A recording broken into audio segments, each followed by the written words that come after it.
सोचो तुम्हारी जेब में रखा पैसा सिर्फ एक कागज का टुकड़ा बन जाए। आप एक शॉप पर जाओ और कैश निकालो और शॉपकीपर हंस कर कहे, भाई कैश तो अब म्यूजियम में मिलता है, यहाँ सिर्फ डिजिटल पेमेंट चलता है। दोस्तों, ये किसी मूवी का सीन नहीं है, ये वो फ्यूचर है जो 2027 तक हमारे सामने हो सकता है। लेकिन सवाल ये है, क्या कैश का खत्म होना एक प्रोग्रेस है या हमारी आज़ादी का दी एंड? दोस्तों, पैसा कभी भी स्टैटिक नहीं रहा।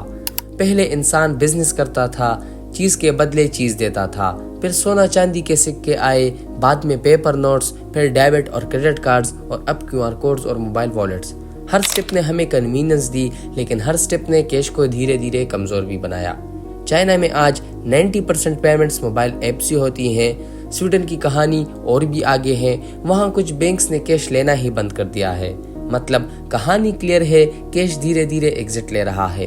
और इंडिया यूपीआई ने पूरा गेम चेंज कर दिया है। चाय वाला हो या BMW शोरूम, एक क्यूआर कोड और बस 1 सेकंड में पेमेंट ट्रांसफर।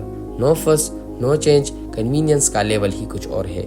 लेकिन दोस्तों, कैश सिर्फ एक कागज का टुकड़ा नहीं है, ये हमारी आज़ादी है। जब आप कैश यूज करते हो तो आपका खर्चा ट्रेसेबल नहीं होता, आपके हाथ में पूरा कंट्रोल होता है, प्राइवेसी आपके साथ होती है। कैश से आपको महसूस होता है कि पैसा वाकई आपके हाथ में है। लेकिन सोचिए, आप खुद कितनी बार कैश यूज करते हो? एक महीने में 1-2 बार, शायद उससे भी कम, क्योंकि डिजिटल इजी है, लेकिन इजी के साथ रिस्क भी आता है। सोचो, अगर तुम्हारी पूरी जिंदगी एक डिजिटल वॉलेट पर डिपेंडेंट हो, अगर सिस्टम क्रैश हो गया तो, अगर अकाउंट हैक हो गया तो, या फिर गवर्नमेंट तुम्हें अनट्रस्टवर्थी कहकर तुम्हारा अकाउंट फ्रीज कर दे तो, उस दिन आपको समझ आएगा कि पैसा तुम्हारे हाथ में नहीं, बल्कि एक ऑन ऑफ स्विच है जो बैंक और सरकार के हाथ में है। प्राइवेसी जीरो, हर कॉफी, हर टिकट, हर शॉपिंग रिकॉर्ड होगी। अब सवाल उठता है कि गवर्नमेंट ऐसा क्यों करना चाहती है? सबसे पहला रीजन है कंट्रोल। कैशलेस सोसाइटी का मतलब है पूरी इकोनॉमी ट्रेसेबल। आज कौन कितना ब्लैक मनी बना रहा है, कौन टैक्स बचा रहा है, ये सब पकड़ना मुश्किल है। लेकिन डिजिटल सिस्टम में आपने सुबह कितनी चाय पी, दोपहर को कहाँ शॉपिंग की, रात को किसको पैसे भेजे, सब कुछ ट्रेसेबल हो जाएगा। दूसरा रीजन है क्राइम कम करना। टेरर फंडिंग, किडनैपिंग, ड्रग्स सब कैश पे डिपेंडेंट है। डिजिटल होने पर ऐसी एक्टिविटीज रोकना आसान हो जाएगा।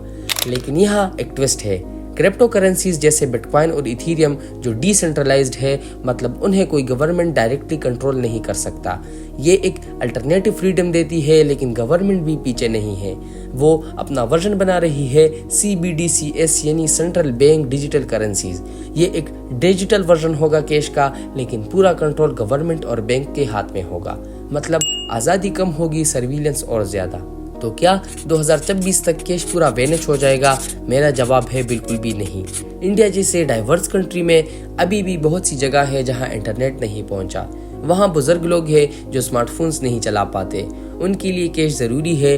लेकिन हाँ, कैश धीरे धीरे एक ऑप्शन बन जाएगा, प्राइमरी ऑप्शन नहीं। आज जैसे हम चिट्ठी लिख सकते हैं लेकिन व्हाट्सएप प्रेफर करते हैं, वैसे ही आपके पॉकेट में कैश जरूर होगा, लेकिन यूज सिर्फ कभी कभार होगा। दोस्तों, कहानी सिंपल है, फ्यूचर डिजिटल है। यूपीआई और भी फास्ट होगा, CBDCs लॉन्च होंगे और कैश धीरे धीरे डिसअपीयर होगा। अब सवाल आपसे है, क्या ये फ्यूचर आपको एक्साइटेड करता है या आपको डराता है? क्या कन्वीनियंस आपकी आज़ादी से ज़्यादा इंपॉर्टेंट है? अपना ओपिनियन कमेंट में ज़रूर लिखो, क्योंकि ये डिबेट ही हमारी फ्यूचर डिसाइड करेगी। और हाँ, अगर वीडियो पसंद आई हो तो लाइक और सब्सक्राइब करना मत भूलना। मिलते हैं अगली वीडियो में, तब तक के लिए बाय बाय।